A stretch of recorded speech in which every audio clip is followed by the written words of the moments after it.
Hello students, I am Prakash Kumar Gupta, the rising star coaching का director. जैसा कि हमने आप लोगों को बताया था कि नेक्स्ट लेक्चर में हम लोग पोलिनोमियल्स को स्टार्ट करेंगे अपन। ओके, तो वो घड़ी आ गई है, वो टाइम आ गया है कि हम लोग पोलिनोमियल्स को स्टार्ट करें। जैसे कि हम लोगों ने बहुत अच्छी तरीके से ट्रिग्नोमेट्री चैप्टर को द एंड किया। हम लोगों ने बहुत सारे अच्छे अच्छे क्वेश्चंस किए, उसके बाद से एनसीईआरटी प्रॉब्लम भी था, उसको भी मैंने आप लोगों को करवाया।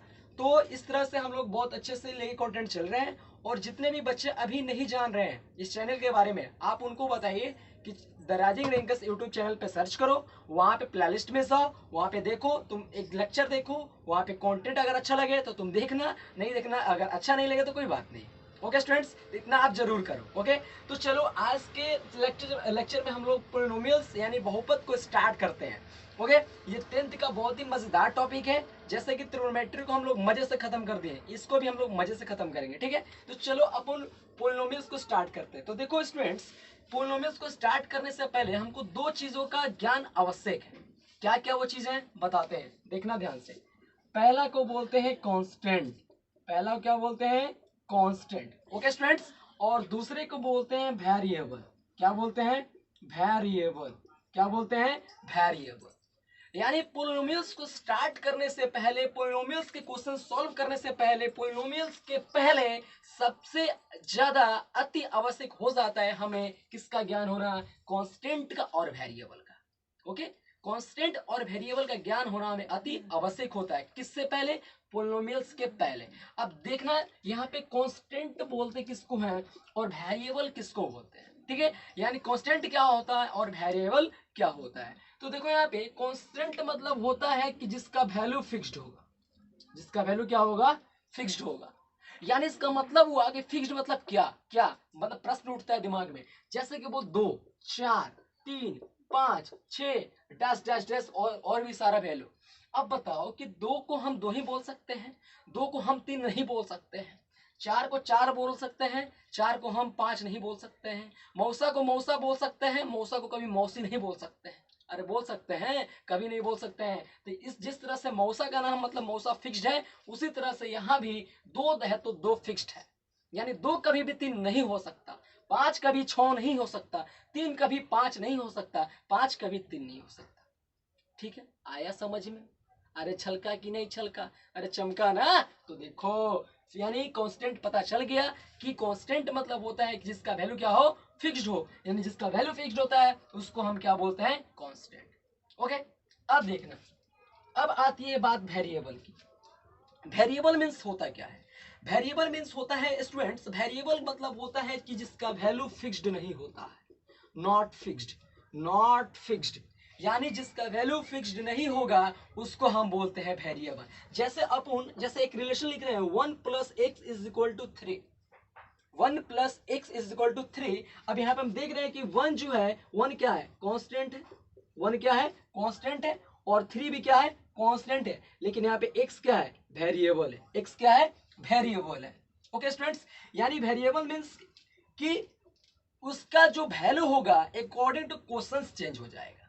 ओके, जैसे x बराबर हम 4 भी बोल सकते हैं, x बराबर हम 5 भी बोल सकते हैं, x का मान हम 6 भी बोल सकते हैं, x का वैल्यू -1 भी बोल सकते हैं। अरे बोल सकते हैं कि नहीं बोल सकते हैं, हाँ या ना, अरे बोल सकते हैं ना। यानी इसका मतलब हो गया, हम लोग को समझ में आ गया कि वेरिएबल मीन्स होता है कि जिसका वैल्यू फिक्स्ड नहीं होता है। ओके, और जिसका वैल्यू फिक्स्ड होगा उसको हम क्या बोलेंगे, कांस्टेंट। आई बात समझ में, अरे आई कि नहीं आई, आ गई होगी। इसको तुम उतार सकते हो कि अपने से लिख भी सकते हो कि जिसका वैल्यू फिक्स्ड होता है उसे कहा जाता है कांस्टेंट। ओके, और जिसका वैल्यू फिक्स्ड नहीं होता है उसको बोला जाता है वेरिएबल। कोई डाउट है, कोई डाउट नहीं। वीडियो को पॉज कर लो और इसको उतार लो। आई होप तुमने वीडियो को पॉज करके इसको उतार लिया होगा और अपने मन से डिफिनेशन लिख लेना। ओके, अब देखना स्टूडेंट्स, यहाँ पे जो वेरिएबल लिखे थे, तो वेरिएबल को तुमने देखा होगा ज्यादातर क्वेश्चंस में कि x के टर्म में रहता है, y के में रहता है, z में रहता है, u में रहता है, v में रहता है और t में रहता है।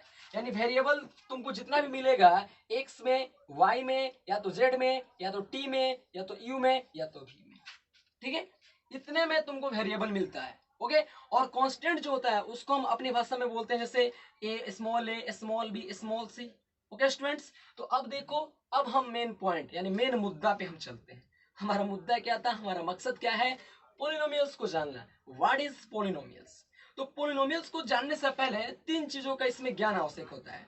वो तीन चीजें अगर वेरीफाइड होगी, यानी तीन चीजें अगर रहेंगी, तो उसको हम बोलेंगे पोलिनोमियल्स। क्या क्या, चलो यहाँ पे देखते हैं। पहला होता है non negative integers.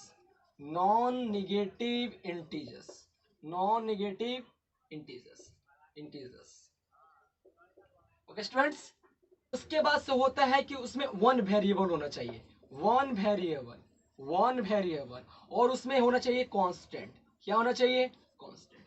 Okay students, यानी पोलिनोमियल्स होने के लिए ये तीन चीजें उसमें होनी चाहिए।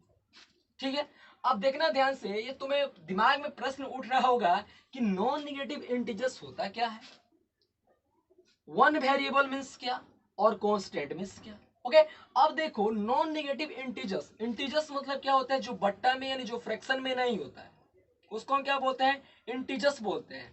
और नॉन नेगेटिव इंटीजर्स का मतलब हुआ कि उसमें जो इंटीजर होगा वो कभी भी निगेटिव नहीं होना चाहिए, वो कभी भी पॉजिटिव ही होगा। यहाँ पे n लिखेंगे, ये n से इसको सूचित करेंगे नॉन नेगेटिव इंटीजर्स को, और ये जो n का जो वैल्यू होगा, ये n का जो वैल्यू होगा 0 1 2 3 डैश डैश होगा। ओके स्टूडेंट्स, 0 1 2 3 डैश डैश होगा।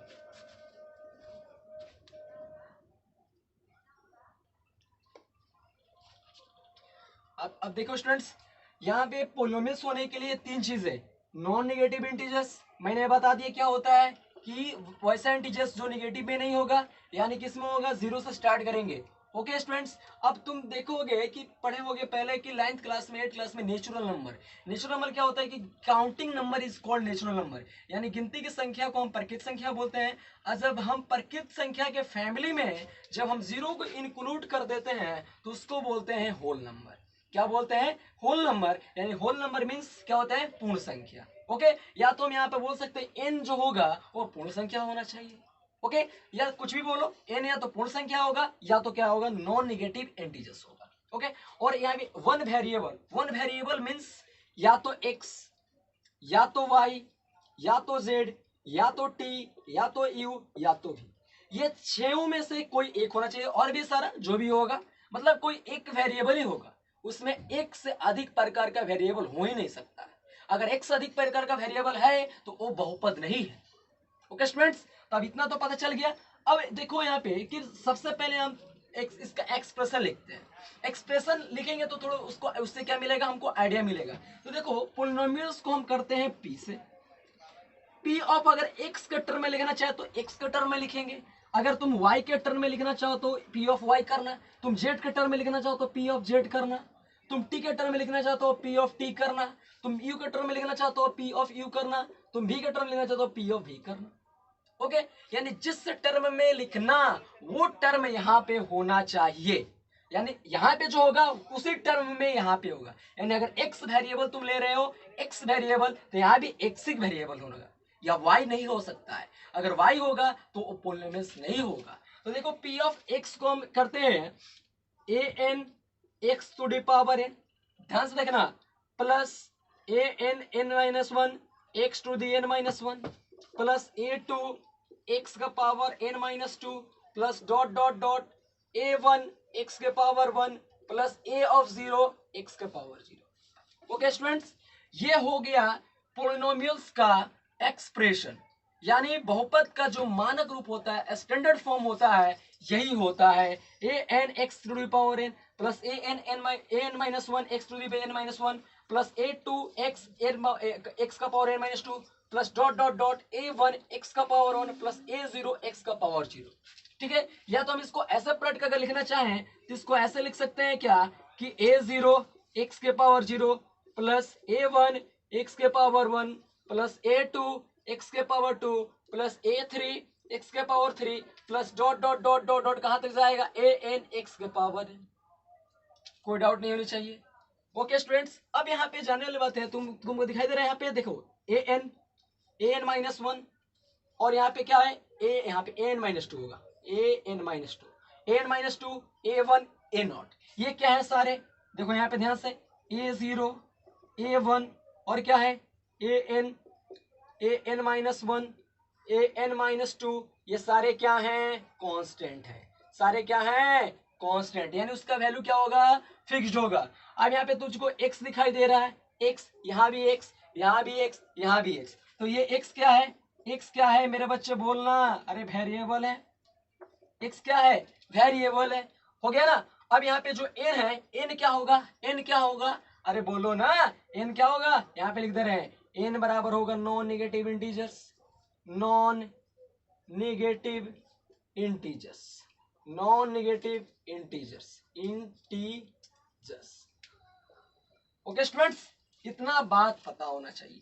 हम लोग क्या जाना कि पोलिनोमियल्स होने के लिए तीन चीजें, non negative integers, one variable होना चाहिए, कांस्टेंट होना चाहिए। कांस्टेंट मतलब एनी रियल नंबर्स। उसके बाद हो गया कि हम लोगों ने देखा कि एक्सप्रेशन ऑफ पोलिनोमियल्स, यानी क्या होता है? ए एन एक्स का power n plus n a n minus one x का power n minus one plus a n minus two x का power n minus two plus dot dot dot a one x का power one plus a zero x का power zero. या हम ऐसे term में लिख सकते हैं, ये जितना तुमको दिखाई दे रहा है a n minus one n minus two a one a nought, ये सारे क्या है? ये सारे, इसको हम बोलेंगे कांस्टेंट। और यहाँ पे जो x दिखाई दे रहा है इसको हम क्या बोलेंगे? वेरिएबल। और जहाँ पे n दिखाई दे रहा है ये सारा n क्या होगा तुम्हारा? n minus one n minus to, यहाँ पे क्या होगा? ये सारा क्या होगा तुम्हारा? नॉन निगेटिव इंटीजर्स होगा। ओके स्टूडेंट्स, तो ये पता चल गई इतना बात। आप क्या करो, वीडियो को पॉज करो, इसको उतार लो।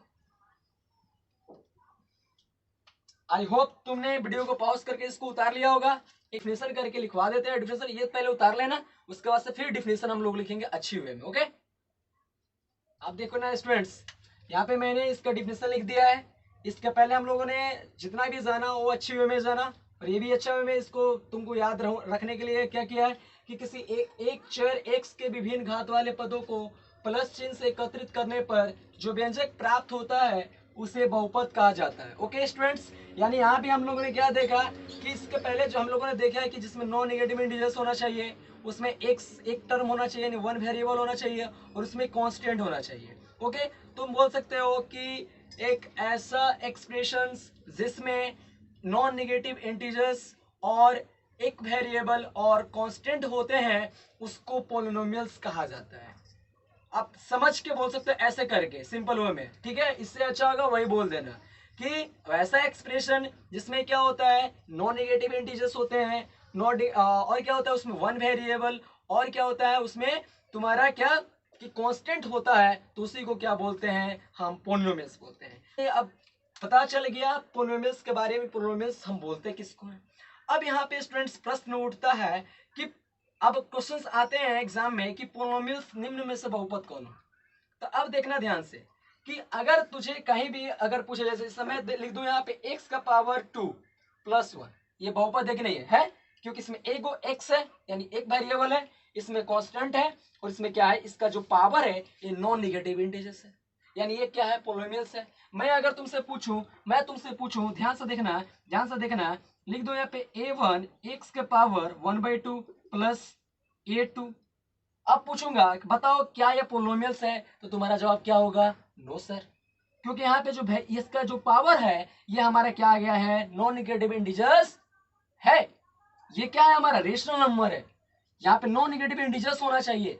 जब नॉन नेगेटिव इंटीजर्स होगा और उसमें एक एक्स होगा तभी उसको हम बोलेंगे। ये तो एक एक्स था, कांस्टेंट है, रियल नंबर, लेकिन यहाँ पे इसका पावर क्या आ गया है? तुम्हारा rational number. Rational number power क्या होना चाहिए? केवल नॉन नेगेटिव इंटीजर्स होना चाहिए, यानी होल नंबर होना चाहिए। ओके, यदि मैं लिख दूं तुमसे कि x का पावर -1 + 2, अब बताओ क्या ये पोलिनोमियल्स है कि नहीं है? अब बताना ध्यान से, ये नॉन नेगेटिव इंटीजर्स है, ये तो नेगेटिव इंटीजर्स है कि नहीं है? तो नेगेटिव इंटीजर्स कभी भी पोलिनोमियल्स के अंतर्गत नहीं आता है। ये भी हमारा क्या होगा? नहीं। तो बस जो तीन चीजें लिखे थे ना कि नॉन नेगेटिव इंटीजर्स, और तुम्हारा क्या होना चाहिए? एक वेरिएबल होना चाहिए, या तो x के टर्म में, या तो y के टर्म में, या तो z के टर्म में, t के टर्म में, u के टर्म में, v के टर्म में। ओके स्टूडेंट्स, और उसमें कांस्टेंट होना चाहिए, तो उसको हम बोलेंगे पोलिनोमियल्स। इतना बात आया समझ में? अरे आया कि नहीं आया? आया ना? अगर अब आज के बाद अगर कोई भी क्वेश्चन देगा, भारी से भारी कुछ भी होगा क्वेश्चन, तुम पहचान जाओगे, या बड़ा एक्सप्रेशन लिखा होगा, चाहे कुछ भी लिखा होगा, बस उसमें देखना है कि उसमें एक वेरिएबल है कि नहीं है। कांस्टेंट है कि नहीं है, कांस्टेंट तो होगा ही ऑलरेडी। और उसमें देखना है कि तुम्हारा जो सबसे बड़ा ये यहाँ पे है कि इसका पावर नॉन नेगेटिव इंटीजर्स होना चाहिए, वो कभी भी रूट में नहीं होना चाहिए, ना कभी भी वो बट्टा में होना चाहिए, ना कभी भी वो माइनस में होना चाहिए, ओनली प्लस होना चाहिए। जैसे 0 1 2 3 4 5 6 ऐसे करके 10 20 30 25 40 50 ऐसे करके होना चाहिए। ओके स्टूडेंट्स, तो आज का जो लेक्चर है आपको समझ में आया, तो आज के लेक्चर में इतना ही रखने देते हैं। नेक्स्ट लेक्चर में हम लोग पढ़ेंगे डिग्री ऑफ पोलिनोमियल्स, उसके बाद से क्लासिफिकेशन ऑफ पोलिनोमियल्स, उस बहुपद को कितने टाइप से स्टडी किया जाता है, उसके बाद से जो भी आगे आएगा उसको हम पढ़ते जाएंगे। उसके बाद से जीरोस ऑफ पोलिनोमियल्स पढ़ेंगे। ओके स्टूडेंट्स, उसके बाद से हम लोग उसका जो, तो आज के लेक्चर में इतना ही रहने देते हैं, मिलते हैं नेक्स्ट लेक्चर में। और जाने से पहले आप लोग को बताना चाहते हैं कि आप लोग वीडियो को जरूर शेयर कीजिए और अपने आसपास जो भी है स्टूडेंट उसको बताइए 10th क्लास में। और आप अगर आप ग्रेजुएशन कर रहे हैं, आप कुछ भी कर रहे हैं, तो आप भी बताइए, आपके अगर गांव में आप 10th क्लास के बच्चे हैं तो आप उन्हें भी इन्फॉर्म कीजिए। इस कि YouTube channel the rising rank का सर्च करो, वहाँ पे प्लेलिस्ट में वीडियो है, देखो, पसंद आए तो देखना, नहीं आया तो उसके बाद कोई बात नहीं है। तो चलो आज के लेक्चर में इतना ही रहने दें, तब तक के लिए नमस्कार।